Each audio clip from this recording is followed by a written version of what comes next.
एक बार एक तपस्वी साधु एक नदी किनारे वृक्ष के नीचे बैठकर अपने शिष्यों को उपदेश दे रहे थे। उपदेश के समय साधु महाराज सभी शिष्यों को समझाते हुए कहते हैं कि व्यक्ति को कभी किसी की निंदा नहीं करनी चाहिए। ऐसा करने से व्यक्ति पाप का भागीदार बन जाता है और ये एक घाटे का सौदा होता है जिसमें आपका सदैव नुकसान होता है। ये सुन शिष्य पूछता है कि लेकिन किसी की निंदा करने से कोई कैसे पापी हो सकता है। तब साधु एक कहानी सुनाते हैं। कहानी सुनने में आप खो जाएं उससे पहले ही वीडियो को लाइक और चैनल को सब्सक्राइब जरूर कर देना। साधु कहते हैं कि एक बार की बात है, किसी राज्य में एक राजा रहा करता था। स्वभाव में राजा काफी अच्छा था और नर्म हृदय का था। वो हमेशा इसी प्रयास में लगा रहता कि किसी प्रकार से भी अपने राज्य के लोगों की मदद कर सके। वो हमेशा कुछ ना कुछ करता रहता। एक रोज वो राजा किसी दूसरे राज्य से यात्रा करके लौट रहा था। मार्ग में उसने गरीब बेसहारा लोगों को देखा। कोई भूख से पीड़ित था तो कोई अपाहिज था। उनकी ये दशा देख राजा को बहुत दुख होता है। वो पूरे मार्ग उनके विषय में ही सोचते हुए आता है। महल आने के बाद राजा अपने मंत्री से इस विषय पर चर्चा करता है और कहता है कि वो उनकी सहायता हेतु क्या कर सकता है। दोनों ही इस पर सोच विचार करने लगते हैं। कुछ देर बाद मंत्री के मन में एक ख्याल आता है कि क्यों ना प्रतिदिन जितना अधिक हो सके भूखे गरीब लोगों को खाना खिलाया जाए ताकि उनका पेट भर सके। मंत्री का सुझाव राजा को पसंद आता है। वो पूरे राज्य में ये घोषणा करवा देते हैं कि रोज भूखे गरीब व्यक्ति राजा के महल के यहाँ आकर भोजन कर सकते हैं। राजा सारी तैयारी में लग जाता है और अब वो प्रतिदिन जितने ज्यादा हो सके गरीबों को भोजन करवाता है। कई महीनों तक ये क्रम चलता रहा। कुछ दिन बाद राजा के जन्मदिन पर राजा ने खूब तरह का खाना तैयार किया, लेकिन ना जाने कब रसोइये द्वारा बनाए गए किसी एक भोजन में जहरीला जीव गिर जाता है, जिससे वो पूरा खाना दूषित और जहरीला हो जाता है और वो भोजन अन्य सभी व्यंजनों के साथ परोस दिया जाता है। क्योंकि किसी को भी इस घटना का पता नहीं था। जब सबने भोजन किया उसके कुछ देर बाद ही पूरे राज्य में ये शोर हो गया कि राजा द्वारा करवाए गए भोजन करने से उन सभी लोगों की मृत्यु हो गई। सभी के भीतर विष पाया गया है। ये खबर मिलते ही राजा हैरानी से भर गया कि उसे कुछ समझ नहीं आया कि अचानक आज ये सब कैसे हुआ। वो पूरे महल में जांच पड़ताल शुरू कर देता है कि ये हुआ तो हुआ कैसे। सारे भोजन की जांच के बाद ये पता चलता है कि एक व्यंजन में जहरीला जीव गिरा हुआ था। सभी लोग इसे राजा की लापरवाही कहते हैं और इन सब के लिए उसे दोषी करार दिया जाता है, जिस वजह से राजा को बहुत दुख होता है और वो स्वयं को भी दोषी समझने लगता है। वो अब हमेशा इसी दुख में रहता कि ये सब उसकी वजह से हुआ। वो अब इसके लिए क्या करे।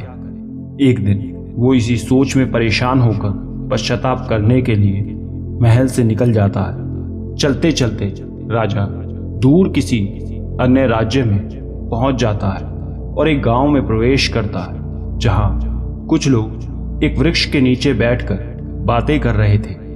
राजा उनके पास जाकर कहता है कि क्या आसपास कोई ऐसे लोग रहते हैं जो काफी धार्मिक हों, भक्ति साधना में विश्वास रखते हैं। वो लोग उसी गांव में एक घर का पता दे देते हैं जहां दो बुजुर्ग दंपत्ति अकेले रहते थे। वो काफी भक्ति भाव के स्वभाव के थे। उन्होंने अपना पूरा जीवन इसी में व्यतीत कर दिया था। राजा उनके घर जाता है और बाहर से आवाज देता है। तब वो बाहर आते हैं। राजा उनसे पूछता है कि क्या वो एक रात के लिए यहाँ रुक सकता है। बाहर संध्या हो चुकी है, मार्ग में आगे बढ़कर यात्रा करना सही नहीं है। वो दोनों राजा को अपने घर रख लेते हैं और उसे भोजन करवा राजा के सोने की व्यवस्था कर देते हैं। अगली सुबह जब राजा सोकर उठता है तो देखता है कि वो दोनों बुजुर्ग दंपत्ति अपने घर के बाहर सारा काम करके भक्ति भाव से बैठकर ईश्वर को स्मरण कर रहे थे। वो उन्हें ध्यान से देखता है। वृद्ध पुरुष की तो भक्ति पूरी हो जाती है, लेकिन उसकी पत्नी काफी समय तक साधना में बैठी रहती है। जब काफी देर बाद वो उठती है तो राजा के लिए भोजन तैयार करती है। राजा एक पूरा दिन वहीं रहता है। इतने दिन की उसकी चिंता, दुख सब दूर हो जाते हैं।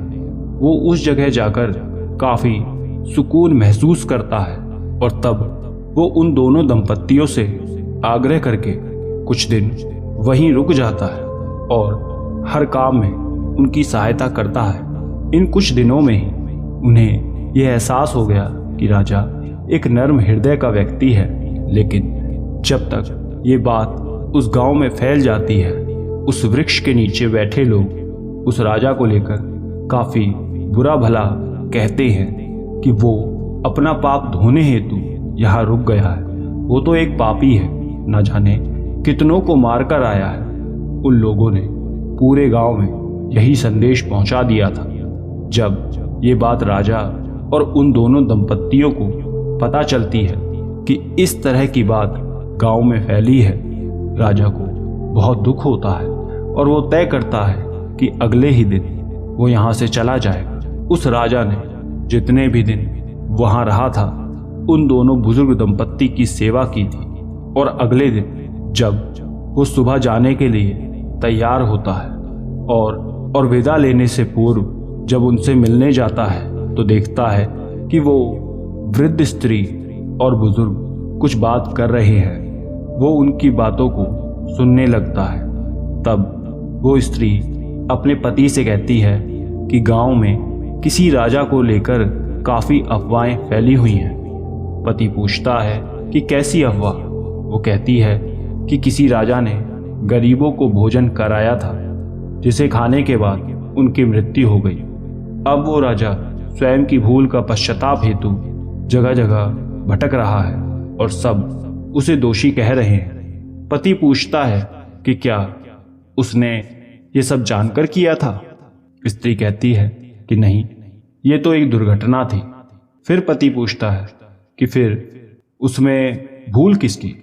तो जो ये सब हुआ। तब वो कहती है कि सत्य तो ये है कि ये घटना थी जो अनजाने में हो गई।